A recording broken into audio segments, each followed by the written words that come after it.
Hey YouTube, it's JP Dillon. Today we're looking at a 1959 General Electric model P-795a. This is a 5-transistor AM radio, battery operated. And as you can see, it's in quite nice shape.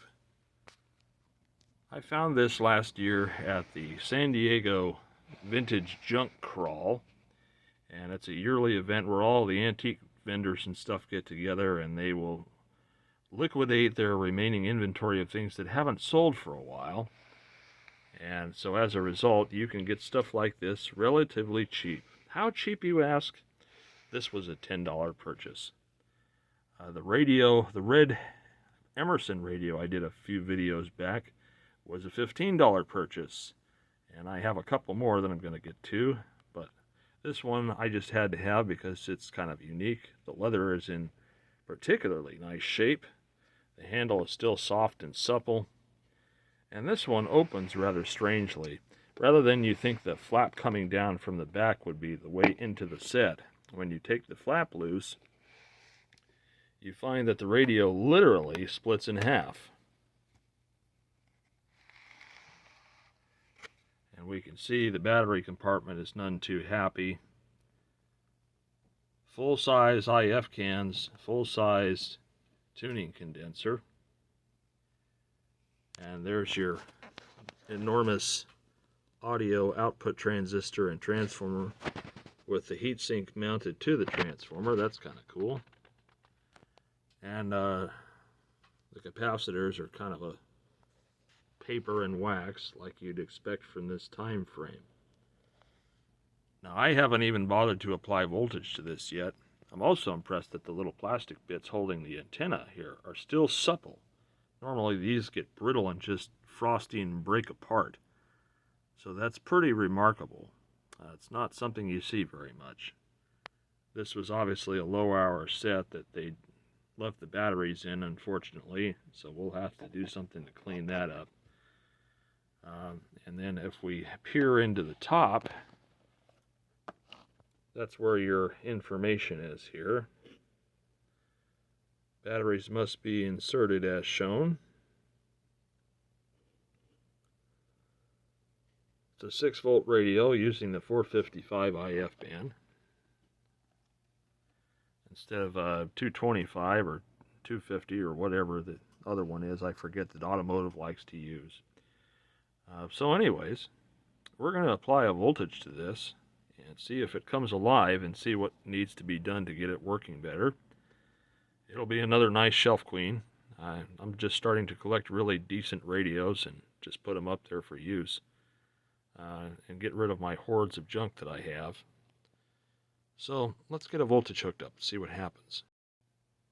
Okay, so I've got my regulated supply hooked up there, and we're going to watch the current meter as we flip the switch and see what happens. A little tiny bit of current draw there.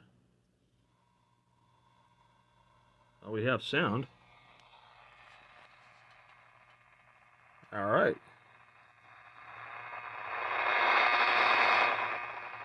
Let's see if it tunes.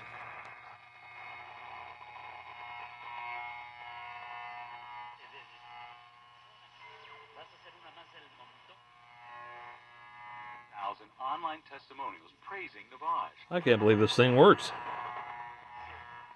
Canada, 5325, London, Ontario, Day. Come be informed, engaged, and entertained with me, Dr. Wendy.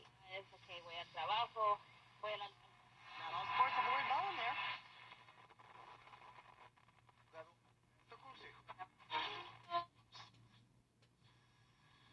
Oscillator's a little off, but it runs. Yeah, I should be reading. I have it set to 550, but we're getting 600, so there's a little. It's a little off. Hurricane hunters are in California to study these atmospheric rivers we're seeing. Yes, the atmospheric river. Weather will spend about 2 months.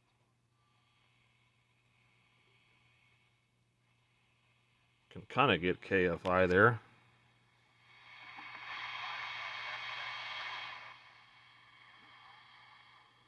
not bad. I'm impressed that it works. Of course, maybe I'm just looking at the wrong... 93 times. maybe it is in the right spot.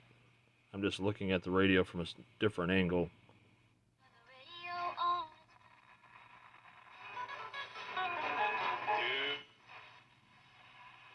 I'm impressed it works. And then, of course, the question comes to mind is,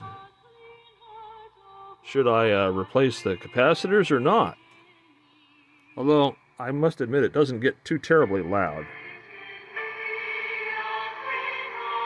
That's about as loud as it gets. Even on a strong station, it really isn't all that great. So maybe we will replace the very few. What is it? 4? Yeah, we've got coupling cap there, the wax one, and there. That's pretty much it for this thing. This thing's really simple. So let's get the chassis out. And just for grins and giggles, we'll check the caps that are in there. Now, the chassis came out real easy. All there are 5 screws. You can see them there along the perimeter of the plastic holding it in. There's the damage that the battery acid did to the leather or faux leather. I may put some fabric glue underneath here to kind of hold this back together a little bit better. And you have to unsolder the speaker, but otherwise it comes out real easy.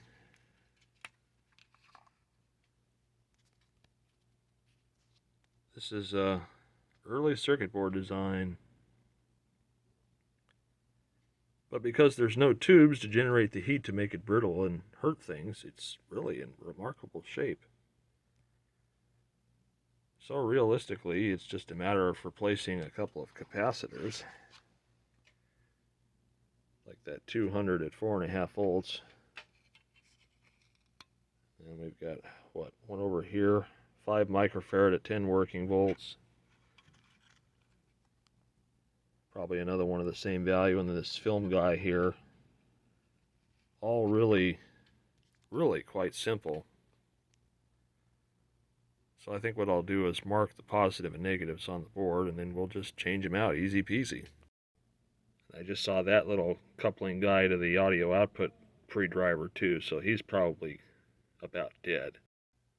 And the ESR meter says he's a little tired, but still hanging on. Curious what these other ones check here. So he's pretty good. That's the 5 microfarad next to the tuning condenser. That's surprising. The other one near the output stage isn't as good, but it's still, again, it's hanging on. So, and that little, the little tiny guy was not great, but he was still there. So that's why it's still kind of functioning. The caps are still kind of alive in it. I don't know if that's just because this was kept in a good environment or what, because usually when caps sit there for a long time, they just die, but these ones were still hanging on. Still going to change them. Okay, so we're going to get to working on removing the capacitors here. And I've marked them all, so we're just going to unsolder them and pull them out.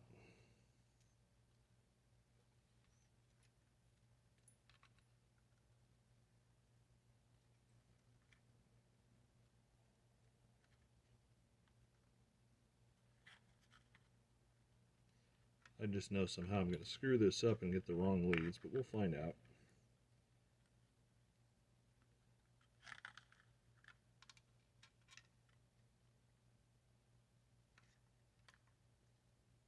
Really long lead length on a lot of these. And since these were soldered by a person, and rather than a machine, I don't think these were wave soldered. I could be wrong, but I don't think they were. Let's see, you guys should come out. Sure acts like you want to. Yep, those 2 leads are loose.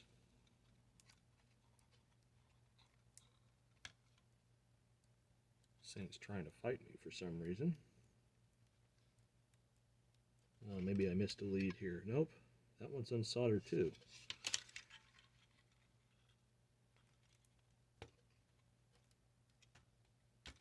There we go. Alright, so one of them's a Sprague. Let's see if I can separate the tape here to read it. So we got a .22 for the film guy. And of course it's going to wipe out the reading that I need.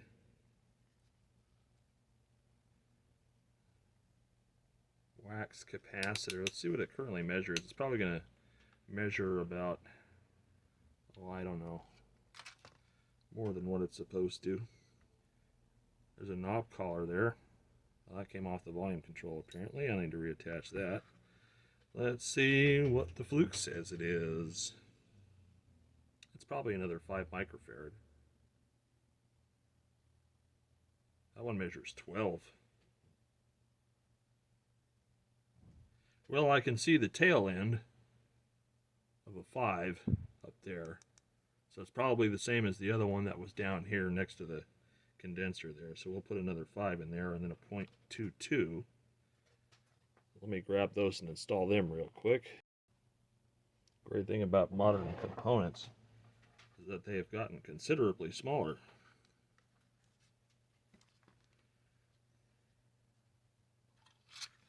Yeah, let's see here. All right.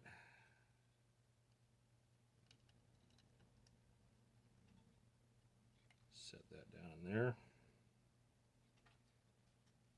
And then put our replacement .22 capacitor in there.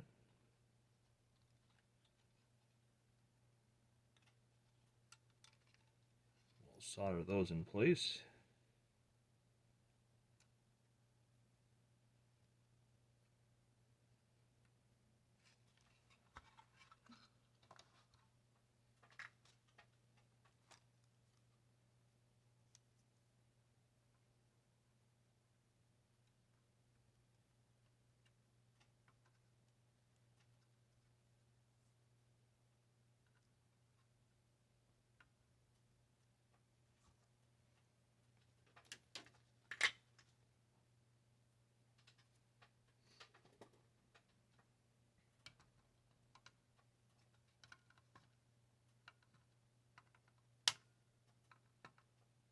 Okay, so that's 2 there.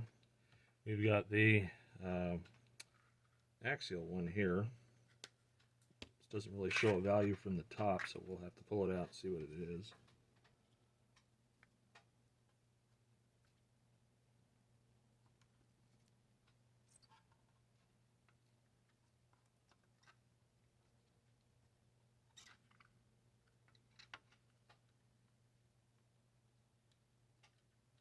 Of course, we've got 2 things here on these same pads.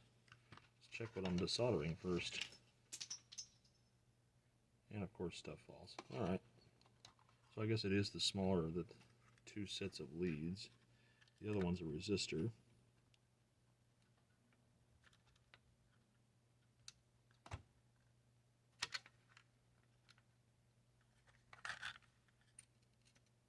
The assembly here is cool because they overlap the leads. So they're looking for a good mechanical connection, which tells you that they understood the importance of that. Or maybe just the individual assembler, I'm not sure, but I do like seeing that. And let's see what the value of this guy is. And you are a 8 microfarad. Yeah, 8 microfarad. Well, a 10's going to go in there, because these are designed in such a way that a little bit of difference in capacitance isn't going to hurt it. So let me pop a 10 microfarad in there.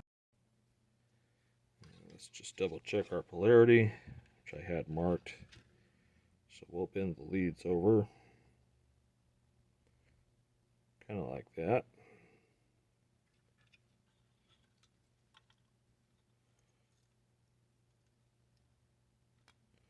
Still impressed that these plastic parts are in such good shape.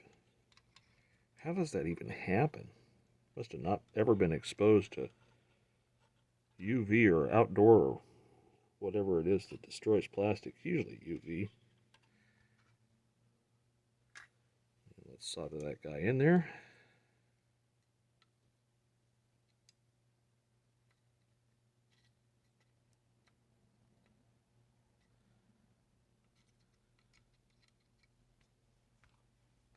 Okay.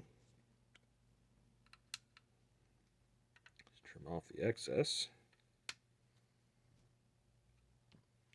And let's see what we have left here. We've got this guy down here, and we've got this guy over here. Let's mark him first. That's our positive.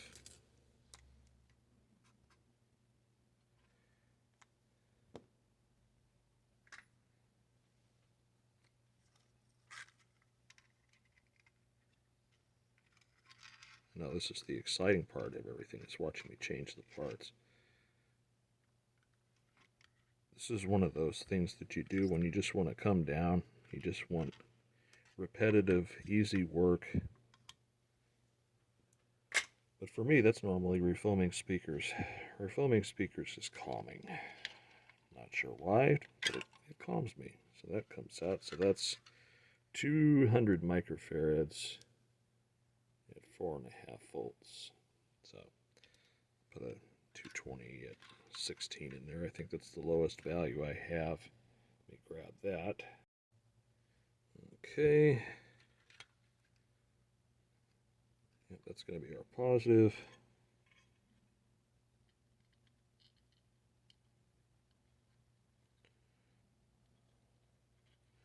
Pretty close. Not bad for just guessing about those leads.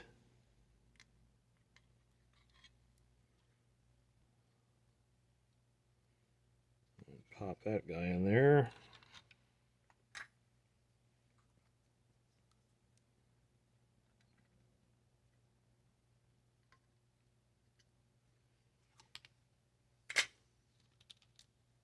All right.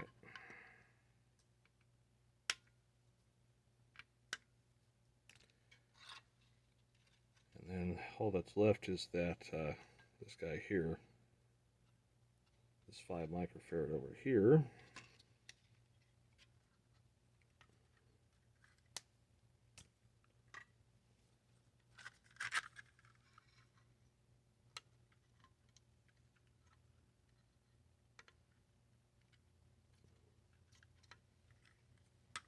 All right.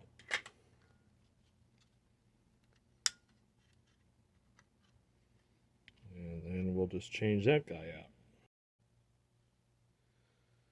Okay, negative is toward the outside.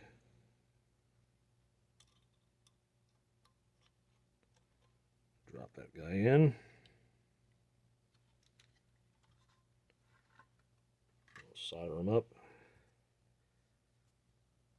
Then we'll slap it back together and see how well it works now.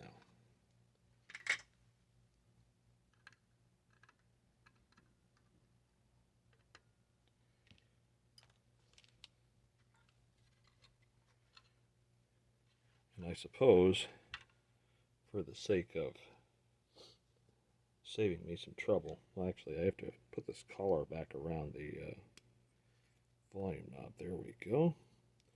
That was something that had popped off during disassembly. Let me get another set of test leads for the speaker. We'll just hook the speaker up this way. This way we can make sure things are actually working before reinserting it back into the case. Saves a little bit of time.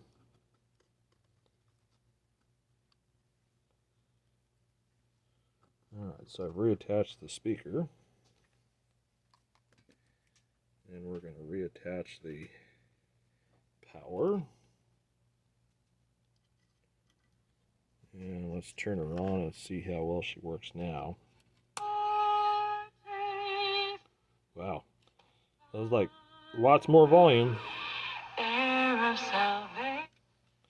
Okay, lots more volume.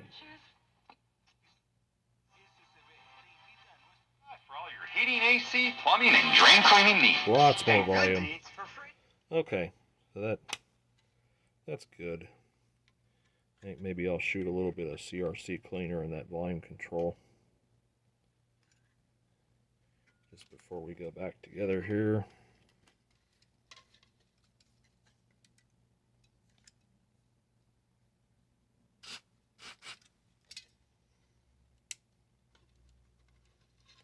Just want to clean it a little bit because I noticed some scratchiness there at the bottom. Okay, so we're good to go. Let's go ahead and reinstall it back in the case. Alright, so this is the front of the case, and I'm kind of shooting this at an odd angle because it is a little weird to see it from the other angle. So I'm going to show you that you have to put the case in at an angle like this so that you can get it underneath the little plastic doohickeys that kind of hold it in place. Try to get it to settle here. Line our screw holes up.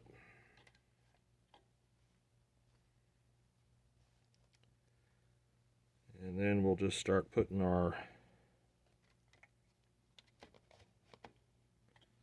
1/4 inch screws back in here.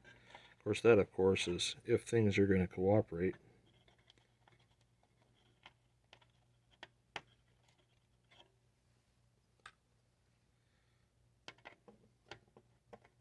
I don't want to bend this open too far because then I could end up hurting something. Not my intent today.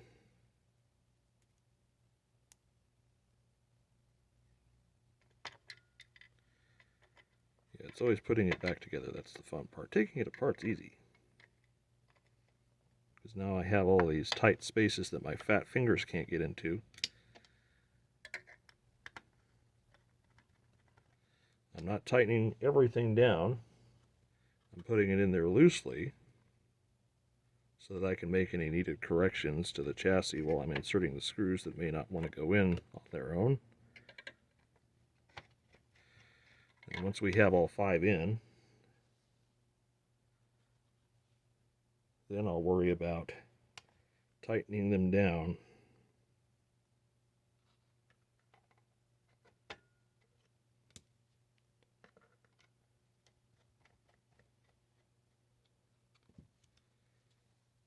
Okay.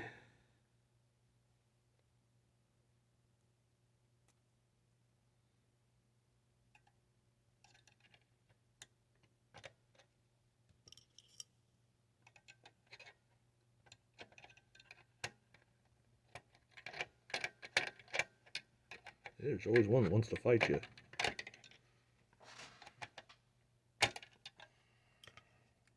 Always one. Let's see if I can move this over, straighten it enough to get it in there. That's precisely the reason why I don't tighten them all down at one time. Or tighten them down individually, I guess I should say. Because stubborn ones like this.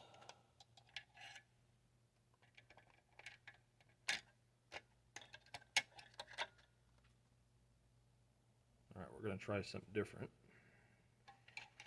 Use the hemostats to hold it there.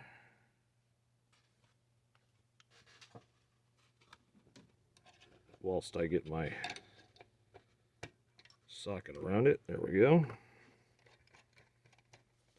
Alright, now we got all the chassis screws in, so now I can tighten them down. Just hand tight so you don't crack the plastic.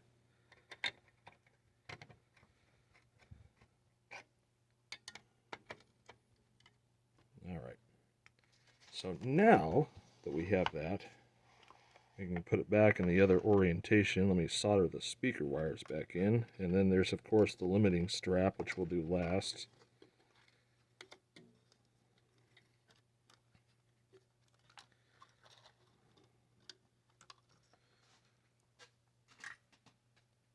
Put some fresh solder on these terminals.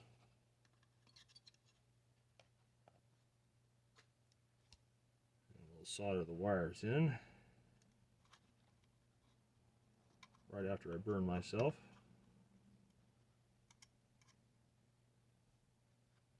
Alright, there's one.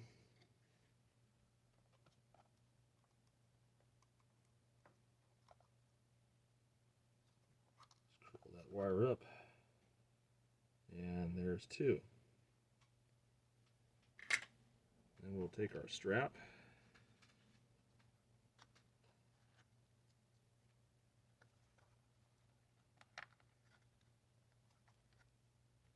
We'll tighten that down. Now I suppose you're asking at this point, why didn't he mess with the battery terminals? Well, really, there's not a whole lot to do. They aren't badly corroded. They have some oxidation from the exposure. But I'm just going to clean them with a contact cleaner.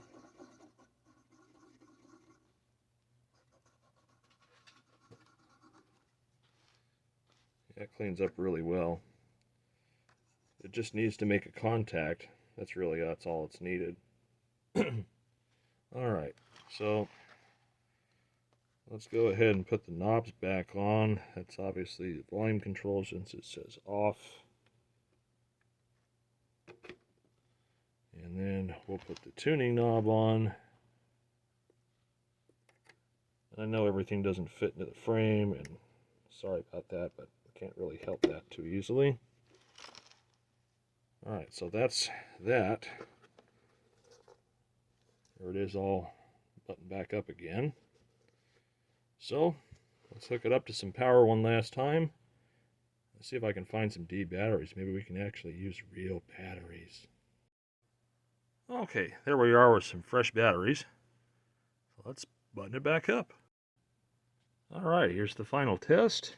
None of this story makes sense at all to me. And I keep going Working back pretty good to the now. timeline on this for why. Starting the season, Campo. Yeah, it's pretty sensitive. It doesn't even really need any alignment. Who spent Every single one of these things, Has no problem picking up the weak stations. What do we need to know? And are there going to be... Very cool. They then supposedly found another classified document on... Very nice. Alright, so this one's done. Anyways, hope you guys enjoyed the video, and more stuff to come.